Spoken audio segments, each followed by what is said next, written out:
नमस्कार, आप सभी का स्वागत है। आज हमारे साथ एक खास मेहमान है, ताहिर बादशाह sir. Tahir sir Invesco India mutual fund के सीआईओ हैं, चीफ इन्वेस्टमेंट ऑफिसर।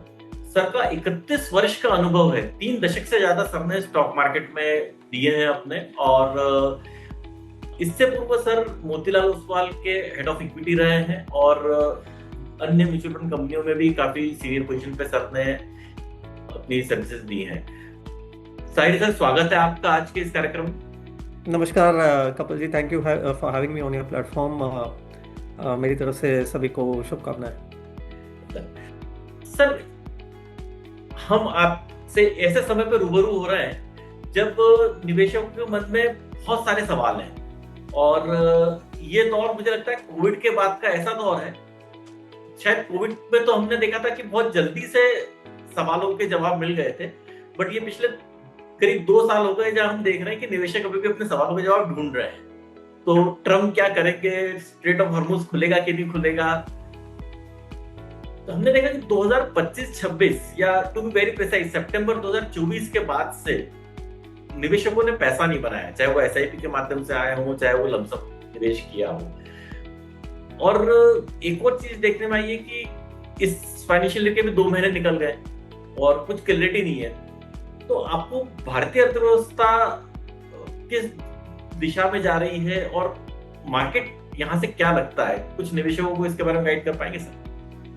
जी बिल्कुल। कपिल जी, देखो ऐसा है कि मार्केट्स की साइकिल्स होती है और कभी कभार वो साइकिल्स एक दिशा में थोड़ी लंबी हो जाती है, कभी इतनी लंबी नहीं होती है। तो वो एक मार्केट की फिनोमिनन है जो हमें और सभी निवेशकों को बियॉन्ड अ पर्टिकुलर पॉइंट एक लेवल पे एक्सेप्ट कर लेना चाहिए।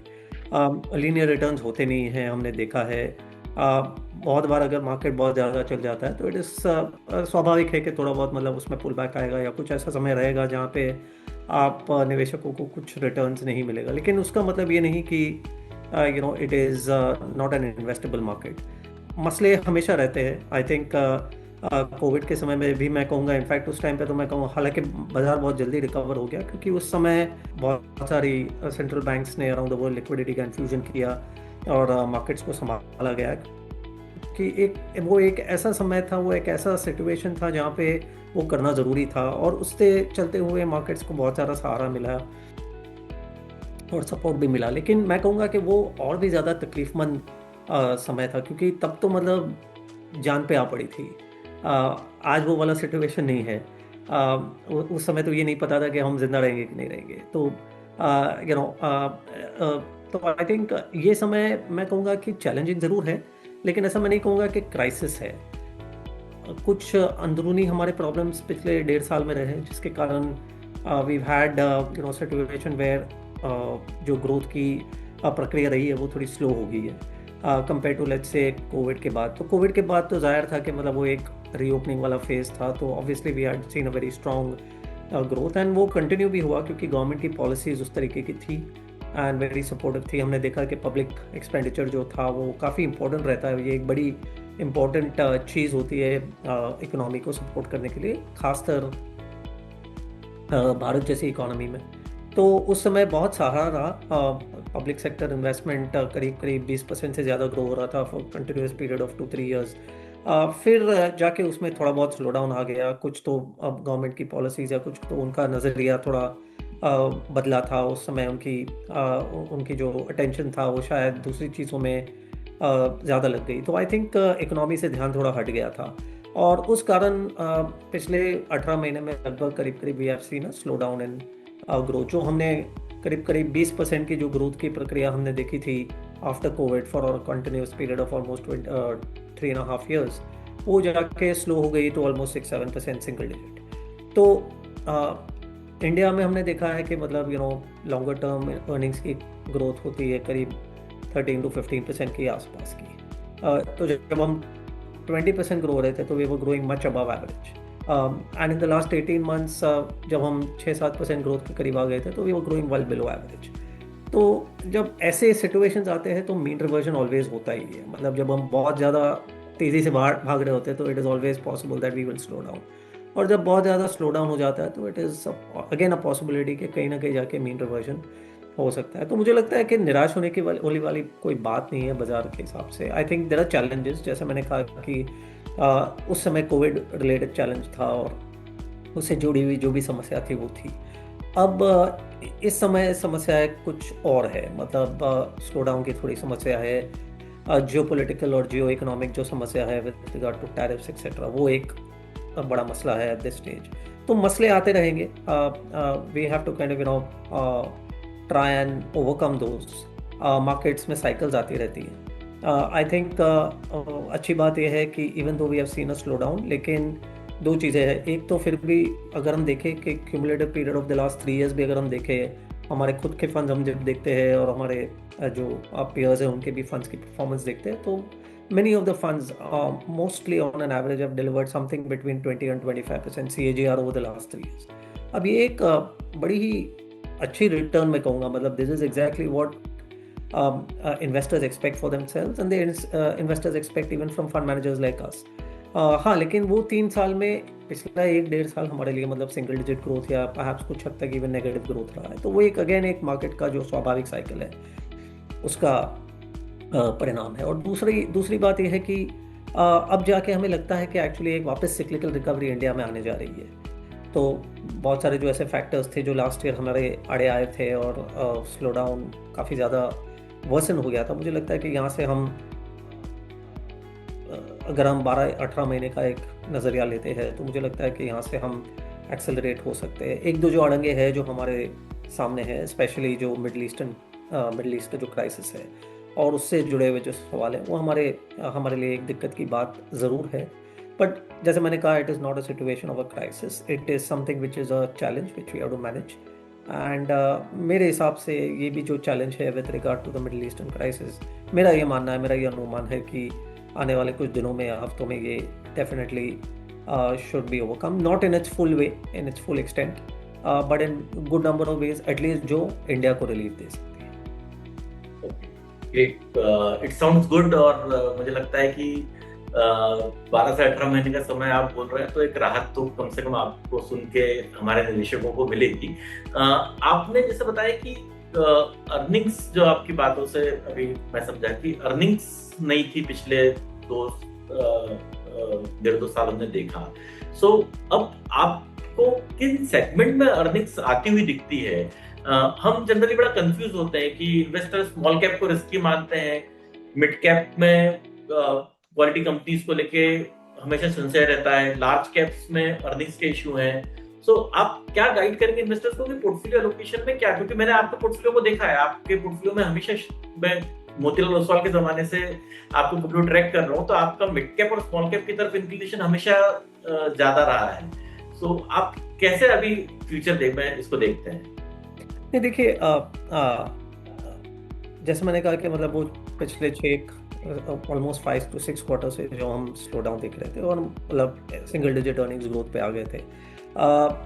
बहुत सारे जैसे मेजर्स लिए गए थे 2025 में, आपको पता है, starting with RBI taking some liquidity related measures in 2020 in the early part of 25। फिर उसके बाद गवर्नमेंट ने फरवरी 25 के बजट में आपको याद होगा कि एक पर्सनल टैक्स कट किया था। उसके बाद हमने देखा कि एक series of interest rate cuts हुए RBI के तरफ से। उसके बाद लगातार गवर्नमेंट की रिफॉर्म्स चलती रही, GST के रिफॉर्म्स हुए करीब अगस्त सितंबर में। तो एक series of measures which were taken, and वो इस एक हद तक इसलिए भी था क्योंकि हम ग्लोबल चैलेंजेस देख रहे थे। टैरिफ के पॉइंट ऑफ व्यू से इंडिया को काफ़ी दिक्कत थी and we were the wrong side of things. वो भी एक तरीके से अगर सोचा जाए तो actually in 2025 towards the end of the year, जब सुप्रीम कोर्ट ने US में ही पूरा एडमिनिस्ट्रेशन का टैरिफ वाला जो प्रोग्राम था वो रोल बैक कर दिया, तो इंडिया के लिए ऑटोमेटिकली एक हद तक रिलीफ हो गई थी। तो आई थिंक कुछ और last but not the least, हमें ऊपर वाले की कृपा से हमें एक अच्छा मानसून भी मिला पिछले साल। तो I think all these factors started to contribute और उसका अंजाम हमने फाइनली दिसंबर क्वार्टर में एक इन्फ्लेक्शन पॉइंट आया जहां हमने देखा कि वापस एक बार डबल डिजिट ग्रोथ हमें देखने मिला, ऑलमोस्ट 15% उस समय on the broader market. Nifty की करीब 11-12% थी, but mid cap small cap वगैरह सब मिला के वी हैड क्रॉस्ड 15%। और ये मोमेंटम हमने मार्च में भी कंटिन्यू हुए, मार्च क्वार्टर में भी कंटिन्यू हुए देखा है, डिस्पाइट द फैक्ट दैट मार्च में हमें सबको पता है कि वॉर कमेंस हो चुका था कुछ हद तक इंडिया में, सेंटिमेंट और अराउंड द वर्ल्ड सेंटिमेंट्स थोड़े हिट हुए होंगे, ऑयल प्राइसेस ऑलरेडी बढ़ चुके थे। लेकिन फिर भी मार्च क्वार्टर की भी अर्निंग्स की प्रक्रिया हमने जो देखी है फाइनली पिछले हफ्ते जब कंक्लूड हुआ, तो एक बार वापस डबल डिजिट ग्रोथ ये क्वार्टर उस क्वार्टर में भी देखने मिला है। हाँ, ये ज़रूर हो सकता है कि अप्रैल में, जून और शायद मे भी जुलाई टू सितंबर वाला जो क्वार्टर है उसमें हम थोड़ा बहुत खिंचाव हमें देखने मिले, लेकिन मैं फिर भी कहूँगा कि लास्ट ईयर का बेस इफेक्ट हमारे लिए अभी भी फेवरेबल रहेगा। तो उसके कंपैरिजन में अगर हम अब बात करें तो मुझे लगता है कि फिर भी डबल डिजिट आने की एटलीस्ट मेरी तो उम्मीद है कि आने वाले 2 क्वार्टर में भी हम डबल डिजिट ग्रोथ देख पाएंगे। शायद पिछले 2 क्वार्टर से थोड़ा कम, लेकिन हल्का सा कम होगा, लेकिन फिर भी एक अच्छा रोबस्ट ग्रोथ कहलाया जाएगा। सो आई थिंक ये जो साइकिल है उसके लगते हुए मुझे लगता है कि मार्केट में स्ट्रेंथ बनी रह सकती है, एटलीस्ट डाउन साइड प्रोटेक्ट हो सकता है। एंड स्पेशली अगर ये मसला हमारे फेवर में निपट जाता है, और मेरा ये मानना है कि this beyond a particular point, ये जो कॉन्फ्लिक्ट है वो दोनों पार्टीज़ के लिए काफ़ी स्ट्रेसफुल है, काफ़ी उनके लिए प्रेशर्स है, और दोनों के लिए उसको रिजॉल्व करना आई थिंक मेरे हिसाब से बहुत ज़रूरी हो गया है, और आने वाले दिनों में और भी ज़्यादा ज़रूरी होते जाएगा। So I think beyond a particular point ये बहुत ज़्यादा लंबा खींचा जाए ऐसा मुझे लगता नहीं है। हाँ, लेकिन ये एक नेगोशिएशन का प्रोसेस है, बहुत बड़ा मसला है, बहुत कॉम्प्लेक्स सिचुएशन है, काफ़ी सदियों से मतलब चल रहा है एक्चुअली ये प्रॉब्लम। सो आई थिंक इसको निपटाने में ऐसा समझना कि ये पूरी तरीके से निपट जाएगा वो भी सही नहीं होगा। बट मुझे लगता है कि जो इमीडिएट इश्यूज है with regard to blockade, supply of energy, energy cost, वो क्लियरली मुझे लगता है कि दोनों पार्टीज़ के लिए मतलब एक इशू है, एंड एटलीस्ट वो डेफिनेटली संभल जाएगा। कुछ जो बहुत ज़्यादा डीपर प्रॉब्लम्स हैं उनको शायद और थोड़ा समय लग सकता है। तो आई थिंक वो अगर जैसे हो जाता है तो इंडियन इकोनॉमी को after the next 1 or 2 quarters वापस एक बार स्ट्रेंथ, मजबूती शायद फिर भी देखने मिले, and that should basically drive the markets over the next 12 to 18 months। Great sir, एक और चीज जो मैं आपसे थोड़ी सी इस पर क्लियरिटी चाहूंगा और आपके इनपुट चाहूंगा कि 2025-26 में गोल्ड और सिल्वर ने एज एसेट क्लास बाकी सबको आउट परफॉर्म किया है, और हमने देखा है कि निवेशकों का रुझान भी उस तरफ काफी बड़ा था उस पीरियड में। फ्यूचर में आपको क्या लगता है कि क्या एज एसेट क्लास ये इसी तरीके से परफॉर्म करेंगे, और आपका क्या गाइडेंस है इस पर्टिकुलर एसेट को लेकर? तो गोल्ड और सिल्वर पे आने से पहले कपिल जी, आपका एक और सवाल था कि कौन से सेक्टर से ग्रोथ देखा जाएगा। शायद मैंने वो उस पर उत्तर नहीं दिया, तो मैं वहाँ पे ये कहना चाहूँगा कि देखिए, एक इम्पॉर्टेंट है कि ब्रॉड बेस्ड रिकवरी मार्केट में देखी जाए for markets to show very strong return. तब तक मुझे लगता है कि it is not that all parts of the market are not growing. There are decent pockets of the market which are still showing growth. For example, अगर आप industrials लेते हैं या पावर सेक्टर लेते हैं, एक बड़े लंबे अरसे के बाद पावर सेक्टर में ग्रोथ आने लगी है। इनडायरेक्टली अगर देखा जाए तो all the growth which is being driven in the power sector is because of at one level technology, AI, और हमारी खुद की जो खपत है with regard to electricity and power is increasing. उसके ऊपर जो पूरा रिन्यूएबल्स का जो एक मुहिम चल रही है, जो इंडियन गवर्नमेंट ने अपने हाथों में ली है with regard to increasing the contribution of renewables in the overall power mix, I think वो भी एक बड़ा कंट्रीब्यूटर है। बहुत सारी अलग अलग चीज़ें जो है पावर सेक्टर से जुड़ी हुई, उनमें चेंजेस लाना ज़रूरी हो गया है। Just because we are bringing in coal के बजाय हम अगर मिक्स के अंदर सोलार और विंड का इंक्लूजन करते हैं, तो बहुत सारे ऐसे जो इम्पोर्टेंट प्रोडक्ट्स है, इम्पोर्टेंट सेगमेंट्स है, कंपोनेंट्स है, उनमें तब्दीली लाना ज़रूरी हो जाता है। तो बहुत सारी इंडस्ट्रीज़ को बढ़ावा मिलता है उसके कारण। तो उसके रामिफिकेशंस बहुत सारे अलग अलग इंडस्ट्रीज पे आ रहा है।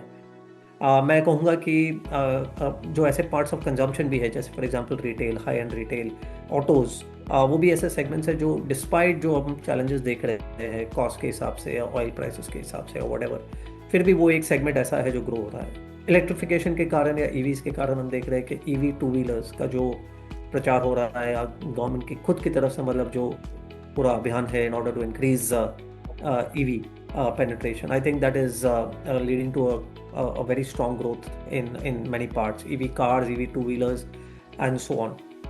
हम हेल्थ केयर की बात करें तो एक ऐसा सेक्टर है जहाँ पे because of insurance, because of higher adoption of medical insurance by many of us, जो पहले नहीं हुआ करता था, उसके कारण हम हॉस्पिटल्स और जो मेडिकल नेटवर्क है, क्लिनिक्स है, उसमें एक बड़ा ग्रोथ हमें देखने मिल रहा है। एक स्ट्रक्चरल ग्रोथ जो है विच इज़ वेरी डोमेस्टिक, जिसका कोई ग्लोबल फैक्टर से या कोई जुड़ा कोई लिंकेज नहीं है। ऐसे वाले भी कुछ सारे सेक्टर्स हैं जिसको बहुत बढ़ावा मिल रहा है। तो I think there is a lot which is happening. हम क्रेडिट ग्रोथ इटसेल्फ की बात करें तो अब जस्ट पिछले 2 दिन पहले का जो नंबर, लास्ट वीक तक का नंबर आया है, वो करीब करीब क्रेडिट ग्रोथ 16% के आसपास हो गया है। अब जो कोविड के समय में गिर के 7-8% जैसा हो गया था, तो वहाँ से 7-8% से हमने 16% जैसा एक्सेलरेशन देखा है। होलसेल क्रेडिट में भी हो रहा है, अनसिक्योर्ड लेंडिंग में भी हो रहा है, सिक्योर्ड लेंडिंग में भी हो रहा है। तो आई थिंक उसका असर बैंकिंग सेक्टर के लिए भी अच्छा हो सकता है। और last but not the least, हम जो सेक्टर से जुड़े हुए हैं, wealth management, asset management, broking, exchanges, वो वाला पूरा जो कैपिटल मार्केट का इकोसिस्टम है, उसमें तो हम ग्रोथ देख ही रहे हैं।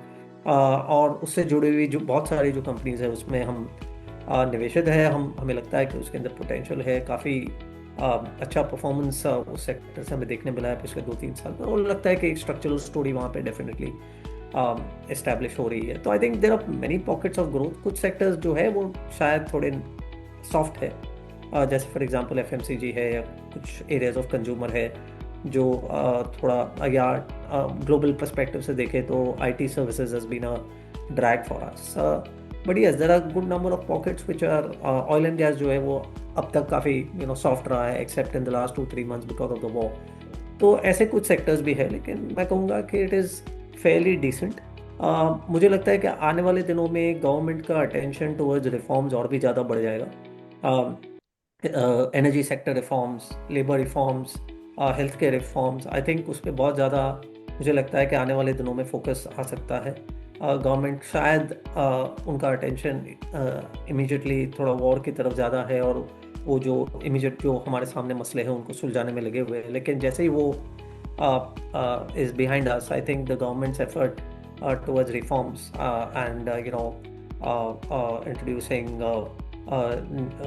a new reform agenda will become more and more important. And जैसे वो होता है, attention comes towards public expenditure once again, जैसे हमने कोविड के बाद देखा था, तो वापस एक ब्रॉड स्केल पे ब्रॉड बेस्ड इकोनॉमिक रिकवरी और इकोनॉमिक स्ट्रेंथ हमें देखने मिल सकती है।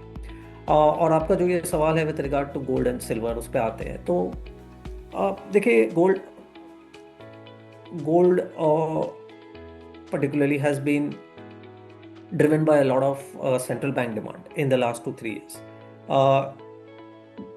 काफ़ी हद तक वो जो इम्बैलेंस सेंट्रल बैंक्स की रिजर्व्स में हुआ करता था, जिसके कारण they needed to beef up their gold reserves. Reserves में अगर करेंसीज का हिस्सा ज़्यादा था और गोल्ड का हिस्सा कम था। हमने पिछले 2-3 साल में जियोपॉलिटिक्स और जियो इकोनॉमिक्स से रिलेटेड बहुत सारे मसले देखे, बहुत सारे प्रॉब्लम्स देखे, and therefore central banks around the world, specially large central banks जैसे for example China, Russia, Saudi Arabia, few other countries, even Japan for that matter, जिनके रिजर्व्स में डॉलर एसेट्स ज़्यादा थे, उनको वो रीबैलेंस करने की ज़रूरत पड़ गई थी। And as a result of which जो गोल्ड का जो उनकी तरफ से जो डिमांड था वो काफ़ी भारी था। हमारे जैसे कंज्यूमर्स का जो गोल्ड का डिमांड था वो शायद मुझे नहीं लगता बहुत ज़्यादा उसमें बदलाव आया है over the last 2-3 years. Including Indians demand for gold. But ये एक बड़ा एलिफेंट इन द रूम रहा है जिसके कारण गोल्ड हैज़ सिग्निफिकेंटली अप्रिशिएटेड। मैं कहूँगा कि वो वाला जो स्ट्रेंथ या वो वाला जो डिमांड का जो एपेटाइट है, वो शायद आने वाले दिनों में इतना ज़्यादा न रहे compare to what it has been in the last 2-3 years, but it will still be strong simply because एक रिक्वायरमेंट रहेगी to have a well rounded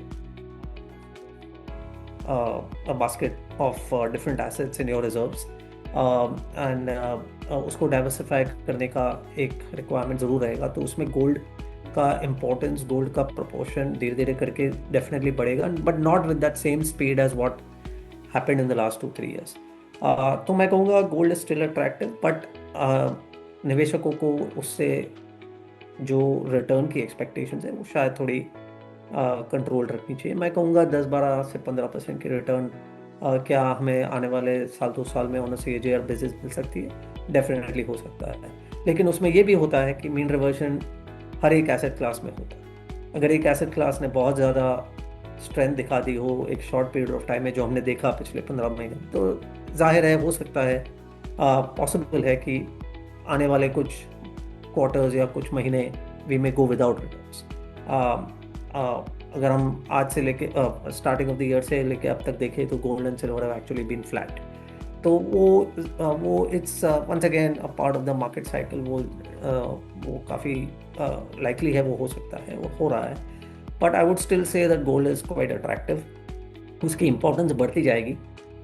silver has its own implications at this stage. Silver also has implications from an industrial standpoint, जैसे हमें पता है। But silver और gold के बीच में एक रिलेशन रहा है, जो हम हमारे एंड पे फ्रेमवर्क की तरह हम उसको यूज़ करते हैं, और उस फ्रेमवर्क के हिसाब से हमें लगता है कि at this stage gold is more attractive than silver. तो अगर गोल्ड और सिल्वर की एक कंबाइंड पोजीशन ली जाए तो उसमें मैं कहूँगा कि at this stage we are more inclined towards having more like 80%, 85% in gold and 10 to 15% as far as silver is concerned. तो at this stage, हालांकि वो चेंज होते रहता है, लेकिन at this stage, this is the ratio that we would probably hold between gold and silver. Sir, आपका एक multi asset fund भी जो आप खुद मैनेज करते हैं, और हमने देखा है कि उसने मार्केट में बहुत ही डिसेंट और स्टेबल रिटर्न दिए हैं, तो थोड़ा सा उसके बारे में भी कुछ कैसे गोल्ड सिल्वर की पोजीशनिंग है, आप थोड़ा सा उसको हाईलाइट करना चाहेंगे यहाँ पे? श्योर। तो कपिल जी, मैं अगेन मल्टी एसेट फंड एक ऐसा ऐसा प्रोडक्ट है या ऐसा एक टूल है जो मुझे लगता है कि I think will be become very important, और उसकी जो रेलेवेंस है वो बढ़ती जाएगी ओवर टाइम। आई थिंक निवेशकों को बहुत ज़रूरी है ये कंसिडर करना कि मल्टी एसेट का एलोकेशन आपका जो बास्केट ऑफ फंड्स है या बास्केट ऑफ म्यूचुअल फंड्स है उसमें कितना है। अब तक मल्टी एसेट फंड्स कोई नई कैटेगरी नहीं है, काफ़ी समय से हमारे सामने रही है, लेकिन इन्वेस्टर्स का रुझान उसकी तरफ कम रहा है। हमारी खुद की अंडरस्टैंडिंग इसमें कम रही है, तो मार्केट पार्टिसिपेंट्स ने, एडवाइजर्स ने, फंड मैनेजर्स ने बहुत रिस्ट्रिक्टेड एलोकेशन या इम्पोर्टेंस दिया है उसको। लेकिन देखिए, वी ऑल नो दैट जो टू मेजर सुपर पावर्स हैं इन the world, US and China and some of the other countries also, they are at a stage where they are they are going through a change in their overall approach. They want to position themselves differently compared to the last many decades, whether it be with respect to geoeconomics, tariffs, geopolitics, their currency, defending their currency, and so on and so forth. And also, last but not the least, from the point of view of technology, strength of technology, and even in terms of things like cost advantages, especially with regard to precious metals, minerals, and so on. So उसके चलते हुए मुझे लगता है कि asset class volatility बढ़ती जाएगी, markets में कॉम्प्लेक्सिटी डेफिनेटली बढ़ती जाएगी। ये जो इम्पोर्टेंट बड़े नेशंस हैं वो उनकी कोशिश रहेगी कि वो अपने आप को डिफेंड करें, and I think that will lead to this asset class volatility. तो कभी कभार समय ऐसा आएगा जब इंटरनेशनल इक्विटीज़ बहुत अच्छा लगेगा, या कभी डोमेस्टिक एक्विटीज़ पे ज़्यादा अट्रैक्टिवनेस आएगा, या कभी ऐसा भी सिचुएशन आएगा जब गोल्ड एंड सिल्वर बहुत अट्रैक्टिव होते जाएंगे, या कभी फिक्स्ड इनकम, या बहुत सारे नए इंस्ट्रूमेंट्स आ रहे हैं जैसे फॉर एग्जांपल इन्वेट्स, रीट्स। तो I think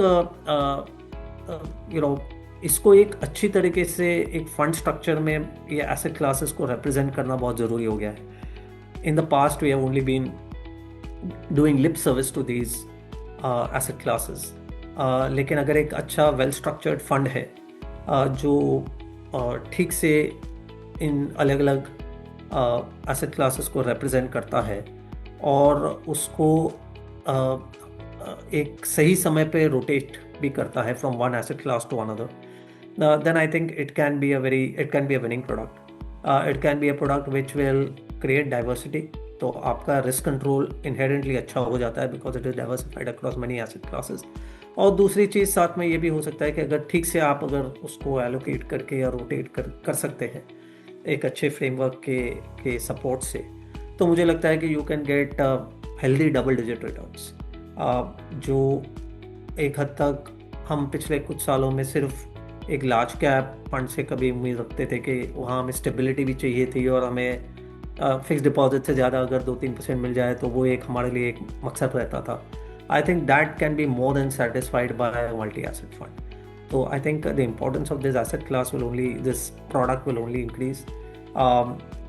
it's a very efficient way of doing it, playing it, tax efficient है, इन्वेस्टर्स को खुद को बहुत ज़्यादा कुछ उसमें एफर्ट लेना नहीं पड़ रहा है। तो I think it is an ideal product for investors. और अगर वो एलोकेशन उसमें अगर 5% जैसा रहा है, 10% से कम रहा है, तो मुझे लगता है कि it's time for multi asset funds to become more like 10-15 maybe even 20% of overall allocation. Sir आपके इसी जो कन्वर्सेशन है उसको मैं आगे बढ़ाते हुए, आपने कहा कि फॉरेन इक्विटीज कभी अच्छा करती हैं, कभी गोल्ड अच्छा, हर सेक्टर अच्छा करती है। हमने पिछले समय देखा कि इमर्जिंग मार्केट में एक्स इंडिया अगर बात करें तो ताइवान, कोरिया, चाइना एक बहुत अच्छा रैली देखी। अभी मीनवाइल कुछ दिनों में करेक्शन जरूर हमने देखा है, एक अच्छा करेक्शन हुआ है कोरिया मार्केट में भी, और इन्वेस्टर्स की तरफ से काफी प्रश्न उसको लेके भी आते हैं कि तो आपका क्या व्यू है इन मार्केट्स को लेकर, और अभी जो ये खासकर जो ये बबल क्रिएट हुआ है, या इसको बबल कहेंगे या नहीं कहेंगे, ये भी मैं आपसे जानना चाहूंगा कि ये क्या है एक्चुअली सब। नहीं देखिए, it has been a very sharp rally in a very short period of time, and ऐसी रैलीज में डेफिनेटली मतलब मेरे लिए भी ये कहना कि वो बबल है कि नहीं, it is a little difficult. But अगर ऐसे कुछ सिचुएशंस अराइज होते हैं जहाँ पे किसी भी एसेट क्लास में मतलब बहुत ज़्यादा एक फास्ट मूवमेंट आ जाता है in a very short period of time, so then it becomes vulnerable. Or not only Korea or Taiwan or US or India markets, it was to even let's say last year अगर हम बात करें तो जो हमारे memory में है वो गोल्ड एंड सिल्वर। एक साल पहले अगर हमने ये पॉडकास्ट किया होता तो आपका ये सवाल होता कि अब गोल्ड और सिल्वर के साथ मतलब क्या इनमें और ये बबल है या इसमें और निवेश करना चाहिए, नहीं करना चाहिए। बट मीन रिवर्जन होता ही है, और हमने देखा कि फिर बहुत ज़्यादा एक्सेस अगर एक डायरेक्शन में हो जाता है तो then that asset class tends to kind of become slower and goes out of the radar. तो ये risk definitely is there in some of these new asset classes which have done very well in a very short period of time. Second ये है कि देखिए all said and done while उनकी जो positioning है at this time is very favourable, क्योंकि उनकी जो इकोनॉमीज है दे are tune to the right technology changes that are happening in the world. But clearly वो economies are very dependent on only one particular area, one particular segment. They don't offer diversity. तो एक हद तक हमें ये भी देखना है कि एक्चुअली डाइवर्सिटी मिलती है कि नहीं मिलती, बिकॉज जैसे हम पोर्टफोलियो लेवल में चाहते हैं कि पोर्टफोलियो में डाइवर्सिटी हो, तो अगर कंट्री को भी हम देखना चाहते हैं from an attractiveness point of view, तो we want diversity. And I don't think that is what is available in some of these economies. 60, 70, 80% of the economies are dependent on one sector, on associated allied sectors to that main sector. A large part of the market cap today is accounted by 2 or 3 or 5, maybe 10 companies. In fact, अगर हम US की भी बात करें तो पिछले साल में हमने देखा कि S&P 500 के गेन्स जो थे उनमें से 40% of the gains actually came just from 10 companies. तो मैं कहूँगा अट्रैक्टिवनेस ज़रूर है, लेकिन उनको we have to look at it from the lens of the sustainability of the growth, and also कि अगर वो सेक्टर एट सम लेवल अगर उसमें रिस्क बढ़ जाता है तो then what is there any other way in which आपको ग्रोथ का सहारा मिल सकता है? I don't think that is the case. India की बात करें तो India at least gives you diversity. तो एज ऑफ नाउ मार्केट्स का रुझान एक सेक्टर की तरफ है, सेशन है, और वहाँ पे ग्रोथ क्लियरली एक बड़ा स्ट्रॉन्ग ग्रोथ दिख रहा है, और शायद वो कंटिन्यू भी हो सकता है। लेकिन valuations beyond a particular point stretch हो जाते हैं, doesn't account for downside risk, तो I think then it becomes vulnerable. तो आई थिंक वो नज़रिया भी इम्पोर्टेंट है। India offers a lot more diversity, industrials है, कंजम्पशन है, बैंक्स है, हेल्थ केयर है। तो I think from an investment standpoint मुझे लगता है कि investors should be careful in terms of representing these asset classes in their overall portfolio exposure. Sir, हमने ये देखा था कि पिछले कोविड के बाद मार्केट ने बहुत अच्छी रैली दी थी, और मैं इस पॉडकास्ट का अंत भी इसी सवाल के साथ करना चाहूंगा, क्योंकि आपने ऑलमोस्ट काफी कम समय में और काफी आसान भाषा में बहुत सारी चीजें एड्रेस कर दी। तो क्या हमारा निवेशक ये जो करीब 2 साल का पेन है, ये भी कोविड के पेन की तरह एक अच्छा गेन एक्सपेक्ट कर सकता है आने वाले कुछ महीनों में? और आपको क्या लगता है कि क्या वेटेज होना चाहिए इस वक्त निवेशक के पोर्टफोलियो में? नहीं, देखिए, दो चीज़ें हैं। सो क्लियरली हाइंडसाइट में हमने जब भी ऐसे पीरियड्स देखे हैं जहाँ पे स्ट्रेस होता है, जहाँ पे चैलेंजेस होती है, एंड चैलेंजेस जैसे मैंने शुरुआत में कहा कि बदलती रहती है, मतलब at every phase of the market turn there are different challenges which present themselves. Same issue बार बार रिपीट नहीं होता। तो I think I would still say कि मार्केट की बिहेवियर फिर भी सिमिलर पैटर्न की होती है। चैलेंजेस भले अलग अलग तरीके के हों, लेकिन मार्केट का जो आउटकम होता है वो लगभग वही होता है, क्योंकि इन्वेस्टर साइकोलॉजी जो है वो बदलती नहीं है। तो फियर जो है, एंग्जाइटी है, वो जाहिर है वो आ जाती है, specially at times when the market does not perform या your assets do not perform. But हर बार ये देखा गया है कि मतलब these situations in hindsight always have been good opportunities. हम सभी जो है वो SIP के ज़रिए से हम अपना इन्वेस्टमेंट कर रहे हैं, निवेश कर रहे हैं, and it is paying off also very well. लेकिन वही एक SIP स्ट्रीम के अंदर जब ऐसे मौके आते हैं जहाँ पे चैलेंजेस आती है, या मार्केट्स के थोड़ी स्लो डाउन हो जाता है, या सिक्लिकली एक वीक पीरियड आता है, उसमें अगर हम थोड़ा और हिम्मत दिखाए, दैट कंट्रीब्यूशन, दैट एडिशनल जो इन्वेस्टमेंट हम करते हैं या नहीं करते हैं, that makes all the difference to your returns in the subsequent 2-3 years। अगर आपने किया है, अगर उस समय का आपने लाभ लिया है compare to somebody else, your neighbour, जिसने नहीं लिया है, 2 साल के बाद अगर आप डिफरेंशियल देखेंगे तो एक अच्छा खासा differential in your returns versus your neighbours returns can come about. So I think definitely one should use this opportunity. Instruments अलग हो सकते हैं, फंड्स अलग हो सकते हैं, but I would still say that from an India stand point, India का जो सबसे बड़ा अट्रैक्टिवनेस है at this stage is its entrepreneurial capability and diversity, and वो आपको mid size, small size companies में परहैप्स थोड़ा ज़्यादा देखने मिलता है, and that is one of the reasons why हमारा inclination, attractiveness towards mid size, small size companies रहा है over the last good number of years.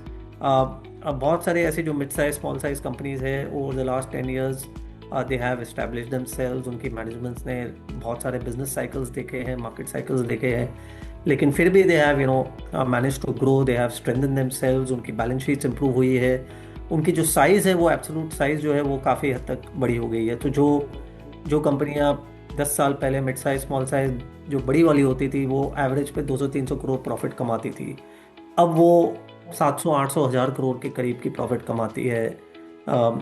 तो स्केल और साइज़ में काफ़ी अंतर आ गया है। और जो 1000 करोड़ अगर आप प्रॉफिट बनाते हो तो आपकी जो कैपेबिलिटी होती है in terms of sales and marketing, growth of the company, acquisitions, merger, आपकी इंडस्ट्री के सेक्टर के जो लीडर है उसके साथ compete करने की जो एबिलिटी होती है, वो काफ़ी हद तक बढ़ जाती है। बहुत सारे नए बिजनेसेस है जो आ रहे हैं आजकल, वो mid size small size scale पे आ रहे हैं। बहुत सारे mid size small size companies ऐसे सेगमेंट्स में ऑपरेट करते हैं जहाँ कोई लार्ज कैप कंपनी मौजूद नहीं है। तो उनके लिए वो पूरा खुला मैदान है। उनके लिए आने वाले अगर 5 7 10 साल अगर उन्होंने अपने आप को ठीक से कंडक्ट किया, एग्जीक्यूट किया, तो एक बड़ा अच्छा एक आउटकम आ सकता है, मैजिक हो सकता है। तो आई थिंक ये जो इक्वेशन है, ये जो इम्पोर्टेंट जो लीवर है, मुझे लगता है कि that investors should ensure that they represent. इसलिए flexi cap funds, mid cap funds, कुछ हद तक अगर जो इन्वेस्टर्स रिस्क लेने के लिए तैयार है, तो इवन स्मॉल कैप फंड्स मैं कहूँगा are good vehicles, important vehicles to be able to generate above average growth to your satisfaction। And specially मैं ये भी नहीं कहूँगा कि बहुत ज़्यादा रिस्क लेने की ज़रूरत है। मतलब ऐसा नहीं है कि अगर आप स्मॉल कैप ले रहे हो तो डेफिनेटली आपने बहुत ज़्यादा रिस्क ले लिया, क्योंकि कुछ ऐसे फंड हाउसेस है जो अच्छी तरीके से स्मॉल कैप फंड्स को भी रिस्क के पर्सपेक्टिव से भी अच्छी तरीके से चलाते हैं, स्ट्रक्चर करते हैं। तो it's not necessary. Last I would say that ऐसा भी नहीं है कि लार्ज कैप कंपनीज में ग्रोथ नहीं है। तो कुछ कुछ हद तक बहुत सारे ऐसे कंपनीज है जो लीडरशिप पोजीशन पे है लेकिन फिर भी अच्छा ग्रोथ दिखा सकती है, specially even in the large cap space. तो बट यस, लार्ज कैप का अगर यूनिवर्स 50 100 कंपनी का है तो mid size small size companies का यूनिवर्स 3 गुना 4 गुना 5 गुना है। तो अपॉर्चुनिटी सेट उसमें बड़ा है, ज़्यादा है, शायद ग्रोथ भी ज़्यादा आ सकती है ऑन एन एवरेज। तो एक अच्छा हेल्दी मिक्स रखना ज़रूरी है, या ऐसे कुछ फंड्स में आप निवेश करिए जहाँ पे वो एक अच्छा खासा मिक्स आपको मिल सकता है। Done sir, thank you Tahir sir, आपने जो समय दिया। और मैं कहूँगा कि ये शायद इस समय की सबसे ज्यादा जरूरत थी कि आपके ये शब्द, आपकी ये जो बातें हैं हमारे निवेशकों को न केवल एक, मैं कहूँगा, मरहम का काम करेगी, मतलब एक दिशा भी दिखाएगी कि कहाँ निवेश करना है। थैंक यू वेरी मच हमें ज्वाइन करने के लिए। हमें thank you very much and thank you for having me Kapil ji on your platform. And I hope कि जो मेरा मैसेज है वो आपके इन्वेस्टर्स तक पहुँचे, और जिस किसी भी तरीके से अगर हम उनकी सहायता कर सके तो we will be more than happy. Thank you very much. Thank you.